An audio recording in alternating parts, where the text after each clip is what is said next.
Welcome to the continuation of the series, An Entrepreneur's Guide to Conquering the Impacts of COVID-19 on Small Business, presented by New Mexico Community Development Loan Fund, a nonprofit CDFI, which provides business financing and consulting services to New Mexico entrepreneurs. We are part of an extensive network of community resources here to assist business owners like you. Okay, how it works. Now that we've reviewed an example of a problem-solving methodology during the previous session, let's proceed to apply it to each of the problem areas as they apply to your business. Client issues, competitor pressure, marketing, finances, and staffing. As you went through your problem-solving exercise, you may have honed in on some of the problem areas, but as you go deeper, you discover that they're all connected, and each specific difficulty you identified has elements of the other problem areas, however minor. So keeping that in mind, let's look at a few more ideas to help you along, keeping in mind that you are in the analysis stage of the process and not at the solution stage yet. Client issues. How do you manage customer relations? Do you have an up-to-date client list? If your business depends on repeat customers, then keeping track of who your customers are and have been is more than a simple list with names and dates. It's the lifeblood of your business. Customer relations begin with a list of names and dates, but that's just the beginning. If you're able to chart not only the frequency, but also an itemized history of purchases, you have a valuable marketing tool that allows you to analyze significant relationships. You can decide who they are and reach out to them with direct and personal communication. If they are or were your customers, then they would probably be willing to give you the feedback you need. And how are you attracting new customers? Are you adding more customers than you're losing? What is falling behind or fading away? How long has this been going on? Whether you're experiencing a sudden drop-off in business traffic or whether it's been a steady decline over time that has now reached crisis level, you need to understand what's the cause before you can address the remedy. This might also be an opportunity to review the demand for your product mix and whether it's still relevant in the marketplace or whether you're priced appropriately. While your perspective as owner-operator is significant, what your customers and former customers have to say is what's truly important. If you reach out to them and get their honest opinions, you'll get a picture of how the outside world views your business, which may be quite different from how you view your enterprise. Okay, if you're losing clients, do you know where they're going? Whether you find that your business is the only one losing customers or that it's an industry-wide situation, you have to assume those customers are taking their business somewhere else. Before addressing the solution, it's critical that you understand what's really causing the losses. You can't turn around a problem that you don't fully understand. Okay, here are a few questions you can start with. Did you lose customers because of pricing or because they got better service somewhere else? Did you lose your customers because they were out of business? You will only find out the true answers to these types of questions if you reach out and talk with your former customers. Competitor pressure. Are you in a niche market or a broad market? How well do you understand the big picture dynamics of your market? Each of these types of markets has unique characteristics, so if you're planning to shift your business focus from one to the other, there's work to be done. While it's true most of the time, niche markets usually have dedicated clientele who are repeat customers. However, if you serve the broad market, you may be looking at infrequent customers or one-time purchases. Not only does this distinction determine which marketing strategies are most appropriate for each, but it also helps you identify who your competitors are. Do you know who your competitors are? In the most general sense, your competitors are every place your customers spend money. As far as your business competitors go, your direct competitors are businesses who offer similar products and services that your business does for about the same price. They're easily identifiable, but outplaying them is a constant effort of research, investigation, and repositioning. Your indirect competitors are businesses or groups whose actions indirectly have positive or negative effects on your business. A couple of examples. A general contractor's bidding criteria might eliminate your business's bid submittal, or when oil companies raise the price of oil and fuel, which raises your costs of doing business. You cannot outplay your indirect competitors, but their positions don't change quickly, so you have the chance to position yourself properly if you do your homework. To summarize, understand where you're positioned, be aware of who's out there, and if you get to where you understand how the competition operates, formulate your plans. Is it just you who's losing market share, or is everyone in your sector losing market share also? Make time in your day or your week to research unbiased economic facts, not people's opinions, not your favorite social media outlet, in order to understand what the general mood of the market might be for the near future as it relates to your business. Then you can do some investigating about what's going on with your competitors in your immediate market. All business cycles expand and contract. The key to survival for businesses like yours is to continuously adapt to those changing conditions and never be on the wrong side of the cycle. Do you believe you have any options? Remember that there are always options and alternatives to any situation you're in at any given moment. What's needed is to be able to envision the possibilities and have the ability to execute on that vision. There are a number of ways to face competitor pressure. You can adjust prices up or down. You can partner with other businesses that complement yours. You can seek new markets. You can adapt your product and service offerings to attract different market segments, just to name a few. And if after extensive analysis and planning you find you can't make the changes to pivot and change directions, then you have the option to wrap up your business and shut it down. Marketing. How are you reaching out to your target market? Well, there are lots of techniques and methods you can use to market your products and services. The methods you choose should be the ones most compatible with the customer segment you're trying to reach. You can range from designing and conducting your own marketing campaign all the way up to engaging a high-price public relations and marketing firm. Regardless of which marketing method you use, first, be sure the markets you're trying to reach are actually the ones you want to be in. Following that, what you must know is whether you're reaching the segments you need to reach to generate business. Make sure you've selected the appropriate marketing method that best works with your marketing segment and with the resources you have available. Has your marketing strategy been effective in the past? Effective marketing is obviously all about getting the results you expected. If your efforts didn't deliver to your expectations, when did you realize that? Did you set your standards too high with unreasonable expectations? If you believe your marketing expectations are in line with your business's capability to deliver, you think your marketing efforts have paid off? How do you know if your marketing is still effective? Is your marketing attracting new customers? Marketing is a long-term commitment that requires consistent input, and its overall effectiveness can only be determined by comparing present-day performance against past performance. It's important to keep track of marketing event results as they happen, so you can make those comparisons. It's also important to remember that attracting new customers is the marketing goal. Businesses must attract more new customers than customers lost if the business is going to grow and survive. Are you dissatisfied with the traffic through your door? Do you know how much traffic you need to be at capacity? Do you have a grasp on how traffic through the door generates business revenue?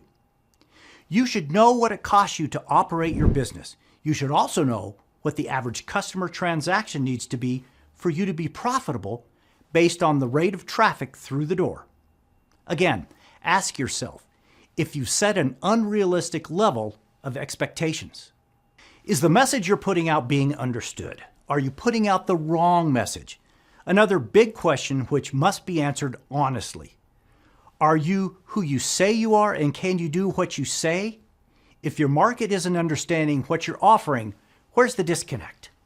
If your marketing message isn't well received by your target market, is the message wrong, or are you targeting the wrong market? It's critical that there be a strong line between your business and your market, passing through clear messaging about what you offer and your ability to deliver. Do you have the marketing budget you need? How much you need depends on how deeply you market. Understand that the bulk of your marketing budget is your time spent connecting and networking. Assuming you're marketing yourself and paid advertising is a small part of your marketing strategy. Be careful not to take too much work time to do networking or other marketing activities. Remember that work time today pays today's bills, and marketing today hopefully leads to future work. If it does come down to investing in paid marketing or advertising, before making a commitment, make sure you've gone through your business financials and have determined how much cash you can afford to spend. There will always be more places to spend your marketing budgets than you'll be able to afford. Start with a set amount you can safely spend. Take advantage of every low-cost or free marketing opportunity available to you. Then spend your cash as strategically as possible. Finances. Are you comfortable with numbers? You may use numbers in your work, but how familiar are you with financial numbers? That is, can you understand what the changes in financial numbers represent? And more importantly, how much time are you dedicating to the study of those financial numbers? If working with numbers doesn't come naturally to you, the best thing you could do is to put those numbers in the hands of people who do this professionally. Bookkeepers, accountants, CPAs, depending on the amount of work you expect from them and how much you can afford to pay. Like everything in business, quality service and professional capacity are the key. Are you tracking and recording the right information correctly? This is what's commonly referred to as the books. They're a chart of accounts or general ledgers, and they need to be set up correctly for your type of business. If these are not set up right, there's no way you'll be able to accurately track revenue, expenses, and determine whether you have a profit or a loss. Accurate financial records are needed when calculating your maximum allowable tax deductions and for preparing year-end financial statements. If you're considering borrowing money for your business, the lender will consider or reject your application based on these financial statements. And even if you're not planning to borrow, accurate financial statements from previous years are essential tools for year-on-year analysis. All right, how often do you review revenue and expenses? If you're not doing so already, it would probably be to your advantage to review revenue and expenses weekly or bi-weekly, depending on the volume of business you conduct, but certainly not more than monthly. Anything longer than a month, and you risk getting behind on any problems that may arise, and it's always harder and more costly to fix something broken than it is to avoid breaking it in the first place. Understand that these short-term reviews are not intended to be substitutes for the longer-term reviews, month-on-month or year-on-year. Do you refer to past performance when you're projecting future goals? This is something you must do, whether you're evaluating an expansion or just estimating what maintaining present performance may look like. Obviously, past performance is no guarantee of an equally productive future, but it does establish a baseline for you. When you refer to past performance, remember to add context to the financial figures. For example, if your financials reflect an unusual spike or dip, try to recall what the conditions were that might have contributed to the event. Whenever you're setting your future goals, it's often helpful to set a range of goals from worst case scenario to a best case scenario, but make sure you put numbers to each example so they're realistic. Any scenarios that can't be added up should be discarded. Is your legal structure right for present business levels? Will it be right when your company meets its growth goals? How do you know? Well, nobody expects you to know on day one what your business's future form will be. What you do need to do when you're starting out is to have a clear picture of how your new business will operate, what type of business it will be, who will be involved, where you'll be operating, and what products or services will be provided. Often the simplest legal structure will be adequate. It's not a good idea to choose a legal structure meant for established businesses, larger in scale and more complex. As the legal structures become more complex, they require more involvement from attorneys and accountants, and therefore cost more money to set up. However, once your business grows, anticipate having to change your legal structure to suit the situation. Some of the indicators for changing to a more complex legal structure might be taking on partners, taking formal investments, issuing shares, acquiring or merging with another company. A more formal incorporation demonstrates to outsiders that your business is organized and operates by formal rules, but incorporation also provides some degree of legal protection of assets that the simpler legal structures can't provide as effectively. But these incorporations will require the involvement of professionals and time investment from you. So if you're experiencing growth as you'd planned, prepare yourself ahead of time. In the case of your business downsizing, there are ways to manage that as well, but you'll have to consult with professionals and invest your time in order to position yourself and your business in the best possible way. Again, these are processes that take time to prepare for and cost money, so planning for this is something you must do before you actually need it. Is your business's tax structure right for present business levels? Will it be right when your business grows? How do you know? It's hard to know what your business future might be. You should always do your best to anticipate the tax consequences of reaching growth goals. This is a complicated subject, and it's best handled by professionals competent in your type of business. As with the election of legal structure, you must have a planned growth mapped out to the best of your ability for the professionals to set a prospective path that tracks with your projected growth. Staffing. How do you know if you're handling your staffing in the most advantageous way? Well, there are a few questions to ask yourself about your employees. Why are they here? What are they doing? Can operations be streamlined? How you answer those 3 questions will tell you a lot, but it won't tell you what to do about it, which leads to another question you must answer. Staffing needs can be met in other ways than full-time hiring, such as part-time employees, temp employee agencies, or contracting. Each of these options have their upside and downside, and you must inform yourself of all the aspects of each one before committing to any of them. Your tax professional might be able to advise you on these matters. If you have employees, do you know what it's costing you? If you don't have employees of any kind, which includes contractors and subcontractors, then this question is not your immediate concern. However, if you're considering bringing on employees, it's worth your while to look into the economics of hiring. As a simple general rule, you hire employees when you're having to consistently turn away substantial business. How much lost business revenue is tolerable is a judgment call on your part, but once you make the hire, it begins to cost you wages, benefits, withholding, plus your employer contribution. So, to offset the cost of hiring, that employee's productivity must generate sufficient business revenue to cover all those costs and then some. Are your employees generating sufficient revenue to cover employment costs? Well, this is always a tough question to answer. You know how your business revenue can generate on your own.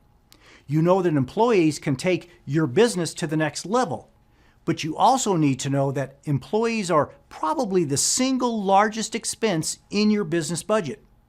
What you may not know is whether your business revenue and cash flow can afford to cover the employment costs of making a hire. For example, if the new hire is an outside salesperson who might begin bringing in new business quickly, and presumably that new business will offset the employment costs, Do you have the cash flow to cover the costs until the new business closes the gap? What if the new hire is an administrative position? How will you cover those employment costs? Rather than having the revenue question be yes or no, consider adapting and adjusting your operations in such a way that you're able to get the staffing your business truly needs. All right, let's recap. The purpose of asking yourself these questions and answering them is to help you identify your business's strengths and weaknesses, highlight threats you may be facing, and see if there are opportunities waiting to be acted upon. At the end of your process, you'll have a dynamic and strategic plan to work from, which you can adjust and tweak as you move ahead with the changes you want to make, as long as you write them down. It's very important that you actually record the results of your questions and answers process. You should never commit them to memory. You need to be able to look at the changes you may have committed to making, see if you're staying on schedule, and take note of any immediate results. An effective way to keep track of your important milestones is to use a chart like the following example. You could make your form as simple or complex as you feel you need to be able to accurately capture the essential information and details you need to make proper decisions.